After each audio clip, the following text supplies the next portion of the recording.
It sounds to me like what you said, the filter, it sounds like it gives you a checklist of how you can make powerful and effective decisions for your life.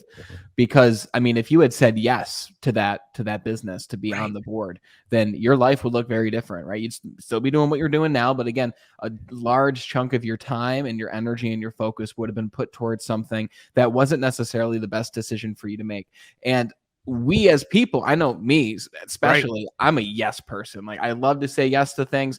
And it's gotten to the point over the last few years where I really can't say yes to everything. I can't say yes to every new networking meeting. I can't say yes to every new introduction. I can't say yes to every new role. I remember years ago, when I think back to decisions where if we made them, it would have changed our life forever. I Right. spoke to a gentleman over a year ago now. He's a friend of mine. His name is Dr. Rob Bell, and he's a mental toughness coach. Incredible individual. I think you'd actually really enjoy meeting him. I can set that up. But Dr. Rob Bell calls these moments hinge moments, where if you make a Mhm. different decision, you go in a totally different direction.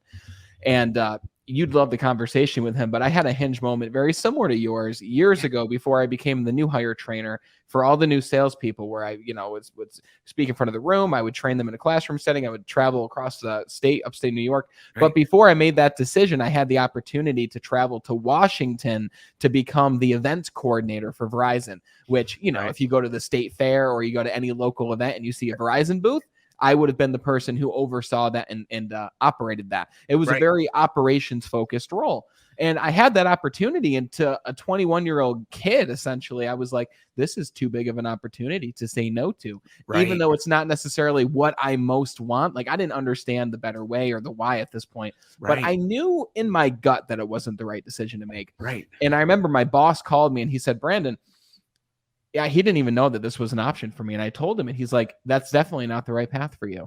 And I was like, well, how do you know that? He's like, well, Brandon, you love to help people and you would be helping people in this way, right? So contribute the why. He said, but the way that you like to help people isn't operationally, it isn't planning of the events, it isn't setting up the booths, it isn't any of that stuff. He's like, you Right. love to inspire change and help people to become better. You love to teach, you Yes. love to train, and this is not the medium that's going to bring you that joy. And I didn't understand the stuff, but I was like, you know what? I have a really big feeling you're right. He said, give it some more time, and I can practically guarantee a role will open up for you here that Yeah. allows you to practice in the way that you want to, in the way that better fits your own style and personality. And literally within 4 months, I found myself in the role that has led me to my business and where I am now. So it just, your story reminds me of mine. But Yeah. I just think back, if I had known my why, if I had understood my how, and it would have given me a really good checklist or filter to make that decision, maybe on my own, Yeah. without the need from some outside guidance. And it sounds like you had a great leader. Was that your manager that saw that in you? Yeah.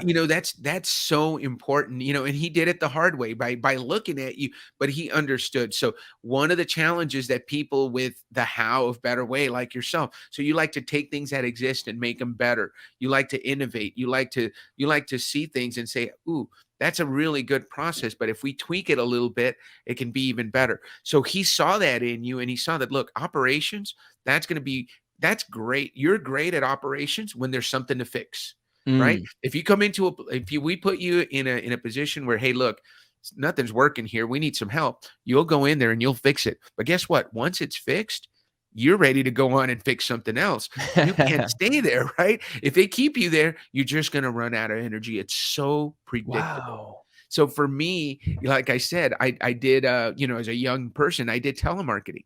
And it was sales, which I love to do, but it was sit at a cube, look at a list of names, make phone calls. It was a repetitive same process. And I was okay for a little while. I could do it. It paid the bills, right? So there's a lot of us out there that we're doing something because it pays the bills. I was very well compensated as a VP of sales at Baxter Healthcare, but it wasn't any longer matching my ability to make a difference all the time in the lives of others. I didn't feel like I had the autonomy. And I think mostly the part that was blocked was the challenge, Mm. the ability for me to be creative, do things my own way. For the longest time, it was like, here's your bumpers, go to town. Here's your bumpers, Dan. If you stay inside those bumpers, you're good. All of a sudden, it was like, here's your bumpers. And boy, you take a person with the why of challenge and you put them in that kind of spot, they wilt. And that's exactly what I did. I wilted until the point where I said, okay, I've got to go. And that was, I'd love to, if you have time, I'd love to tell how I came to that decision after one of my long trips that, Please do. Yes. I spent 3 weeks out of the month on the road when I was running as a sales director at Baxter. And so it was really hard to maintain my family life. So I came home one day and my wife handed me my daughter's journal. She said, "I want you to read this." And so I'm looking at her journal and she says, that time my daughter was 6 turning 7. And so she hands me the journal and I'm looking through it and it's a story about her upcoming birthday. And she's talking about what a great birthday party it is. We live on a small farm here in Albuquerque. So we have sheep, we have chickens, and all her friends are there. And it's just like a great story. And I'm telling my wife, "Well, this is great. What else? Why do you want me to read it? I think it's great." She's like, "Keep reading." And I get to a line where my daughter, my then 6-year-old daughter says, "Unfortunately, my dad couldn't be there because he had to work."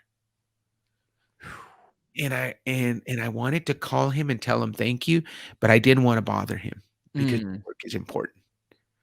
And I made a decision in September of 2019 that that was not going to be the way I was going to raise my 6-year-old daughter. I did not, I was 7 years away from the pension, right? And so everybody was like, "Are you crazy?" I said, in 7 years, I'm going to have a 14-year-old daughter Yeah. who doesn't know me and doesn't like me. Hmm. And I may or may not have a spouse. So what's the point of having the pension and the 401k and the stock if you're not with the people you love? The whole reason we go to work, right? And so that's when I made that decision. That's when I had a toothache that changed my life. And that's when I decided, because I think I've always known when I tell people my why, my how, and my what, they're like, "Oh, yeah, that's you." But I never had the language before. Now Wow. Gary gave me the language to say it, and now I can say when I look back on my life, every time I've been truly happy, I was helping people. Yeah. I was doing it differently, and I was helping make sense of things, and that's my sweet spot, right? So a lot of people say, "Well, Dan, how if you already knew that about yourself, what was the big difference?" I think the big difference was being able to communicate it, being able Yeah. to understand it so that others know that about me.